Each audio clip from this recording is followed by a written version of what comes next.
using solar. We flew kites to the sky, but never imagined that kites can bring in light and power to our homes. Here is a very fascinating technology that is going to mesmerize us. And to do this honor, we have here Mr. Tobias Broening. Mr. Tobias Broening is head of sales, Sky Sales Power, Germany. He had an illustrious career with Technip and Siemens in oil and gas industry prior to joining Sky Sales Power. And Mr. Tobias is now driving the global commercialization of the first Sky Sales Power PN14 AWE system. Mr. Tobias Broening, with his presentation titled New Innovation in Wind Energy, Green Hydrogen. Over to you, Mr. Tobias. The next 20 minutes is yours. Thank you very much for the very kind introduction. And to answer one of the points that you have just raised, yes, flying a kite is a lot of fun, but flying a kite will certainly also bring electricity into everybody's home in the future. We are very sure of that. Just double checking, are you able to see my screen? Does the sharing work? Yes. Okay, fantastic. So maybe a quick word, a personal note. I'm personally very glad that today we all seem to agree that the world has to change to renewable sources of energy, and more particularly of electricity in the future. We need to find sustainable energy sources, and having that global agreement is something that I believe is new. That wasn't the case a decade ago. So this development is something that I very much appreciate, not as a salesperson, but as part of mankind. Maybe as a quick intro, I would like to explain the name of our company. Why are we called Sky Sales? The answer to that is very straightforward, because what we do is we put large sails onto the sky. And we've been doing that for almost 20 years. The core technology that we have developed are fairly large kites. And when I say fairly large, we're talking of sizes of up to 400 square meters. That is about 50 times as big as what you would see on the beach when people go kite surfing. We originally developed those kites to reduce the energy consumption of seagoing vessels and to make them more energy efficient, a very straightforward solution. And then gradually we applied that technology on other ideas. And the latest development of ours is a power solution where we use the kite to produce electrical power. Now, why is that a good idea? Why is that beneficial? Why is that needed as a technology? What we see is that there already are a number of renewable energy sources available that have reached a level of maturity that we are still far away from. That is traditional wind energy, that is solar energy, PV, as Luciano just explained.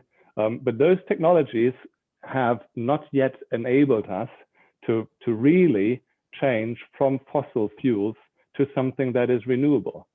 And there are many reasons, of course, but I believe the most prominent ones are that while people want to use green energy, they don't want to have the required facilities in their backyard.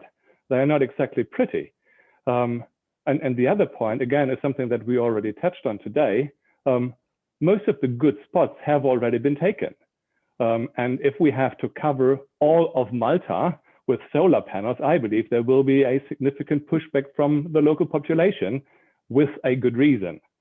So the question is, what is needed for the energy conversion to proceed? Just to give you a number, last year, Germany added 1% of wind energy to the existing installed base. 1%. That is close to nothing. And the reasons here are the ones that I just stated. You know, there is strong opposition and there are no decent spots available anymore.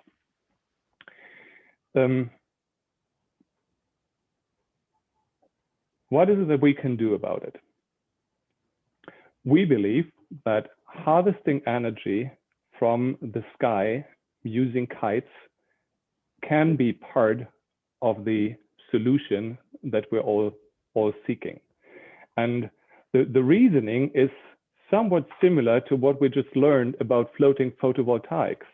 This technology allows us to harvest energy on places that are not suitable for the conventional, well-established technologies that we have. We can basically put an airborne wind energy system, that's what our technology is called, anywhere. It is containerized and we can just drop it. And the reason we can do it is that the airborne wind, the wind in high altitudes, is much more constant, usually significantly stronger, and has less turbulences than the wind that classical turbines can use. As a rule of thumb, the higher we go, the better the wind conditions become. Now, naturally, you can only build a wind turbine so high. It becomes much more complex technically, it becomes much more expensive. The foundations that are needed already are super expensive, and the risk of going higher also makes it more vulnerable to, for instance, weather situations. As opposed to that, in our technology, we leave everything that is expensive, we leave everything that is heavy on the ground. And we only send a soft kite up into those areas 400 or 500 meters above the ground where the wind is. But you know, it weighs 100 kilos. It is comparable low tech, and all the stuff that is complex remains on the ground.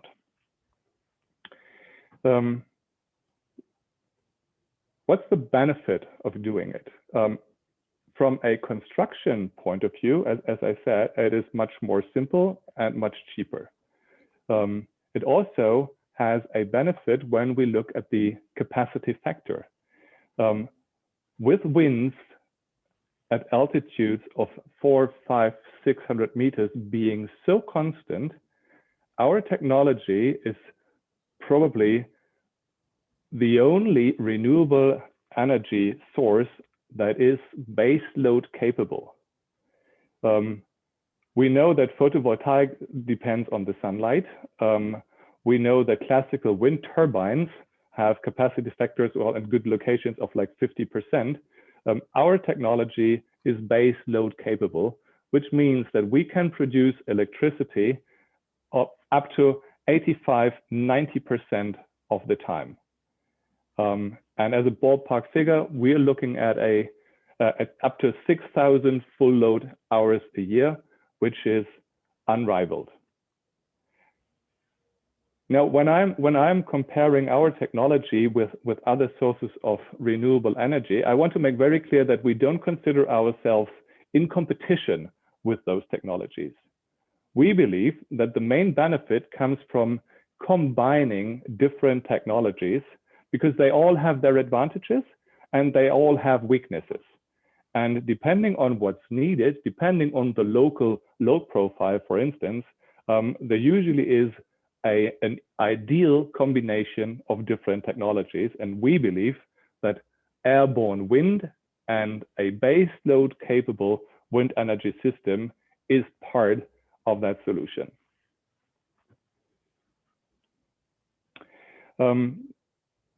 I hope this works. I'm trying to share a quick video of one of our installations to illustrate what I'm talking about, because this is real.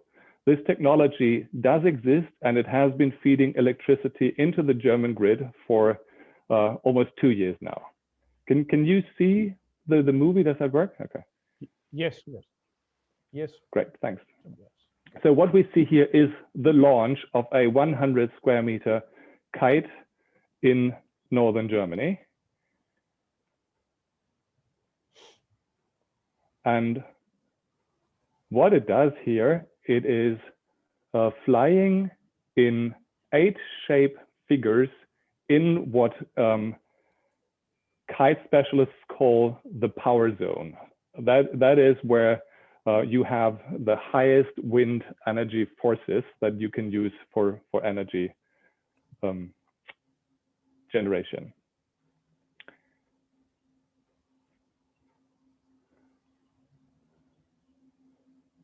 I just let the pictures speak for themselves for a second.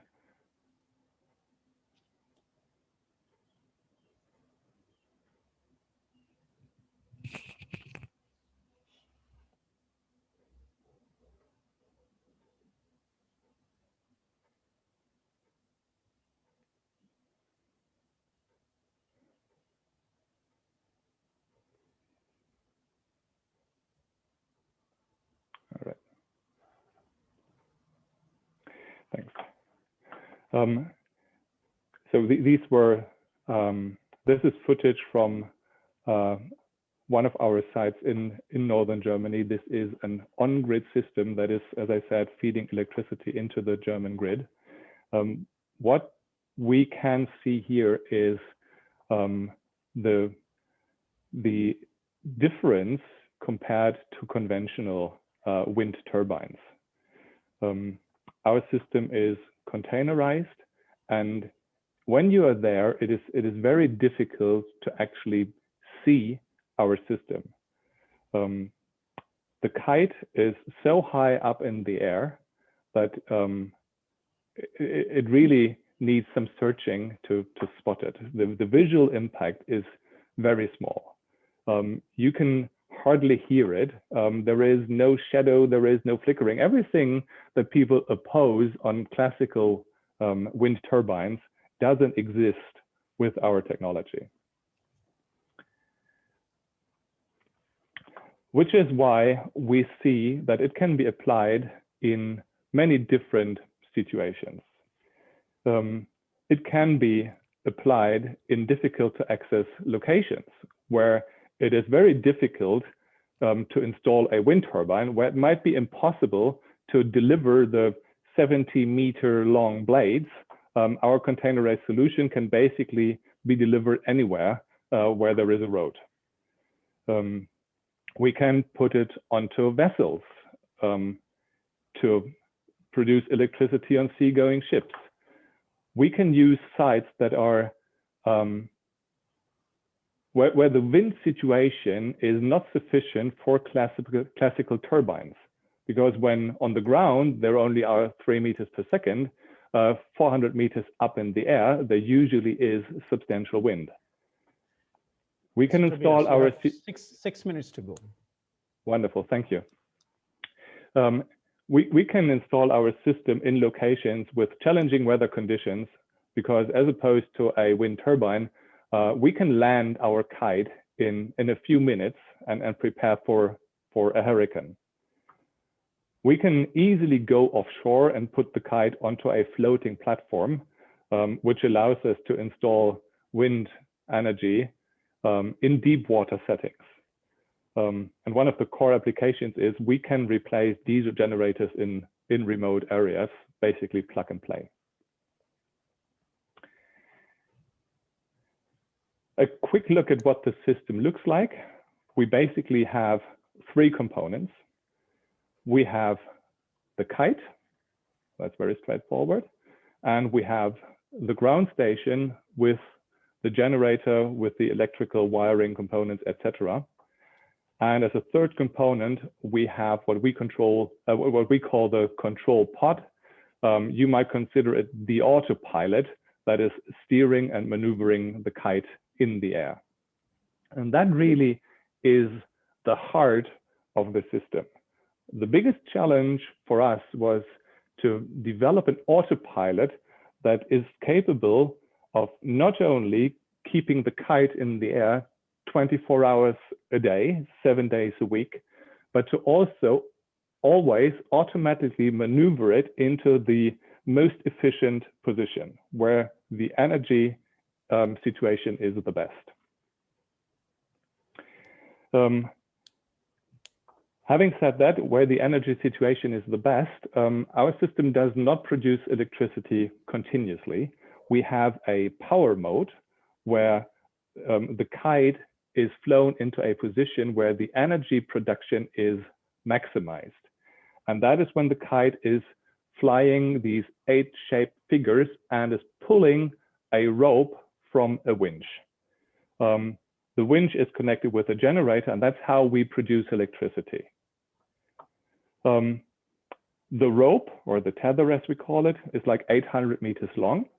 And when it is fully used, we fly the kite into a very low traction position and rewind the rope and take down the kite again. And then the cycle starts from new.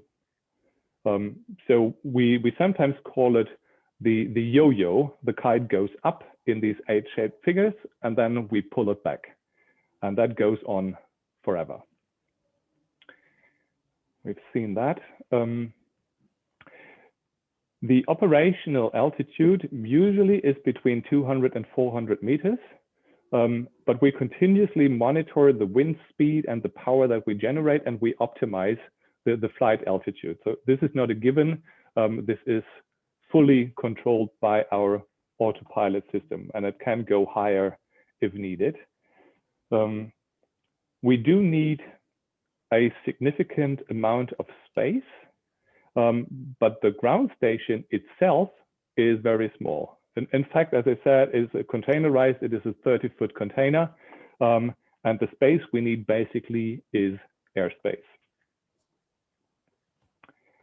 If needed, we can combine a number of these kite systems into an array and form a airborne wind energy farm, which will take down the cost per kilowatt hour produced and make better use of the space, obviously. Maybe as a final slide to give you some figures. At the moment, we are looking at an annual yield, depending on the wind situation, of course, between 500 and, with today's state of development, maybe 700 megawatt hours per year. Yes, 1 minute to go. Yeah. When we say it is base load capable, we're looking at energy production of roughly 90% of the time. And we learned about it before. Technology is expected to improve continuously. We are at a very early stage. At this point in time, we are installing the first commercialized units in the market, and we expect the efficiency of our systems to improve drastically over the next years. But even today, we believe we are competitive. There we go.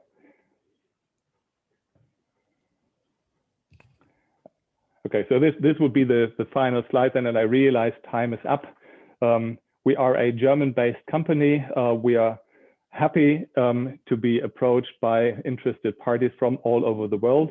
In the Middle East, we are presented or represented by Wharton ID, which is our local partner, and I'm happy to share contact details with that local partner to any interested party from the area. Thank you very much.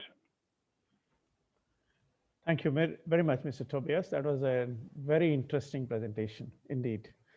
See, we have moved we have moved from land with Mr. Jon, moved to sea with Professor Luciano, and moved to sky with Mr. Tobias. Indeed, it's a great journey so far. I hope let's get into the question and answers. Maybe we'll go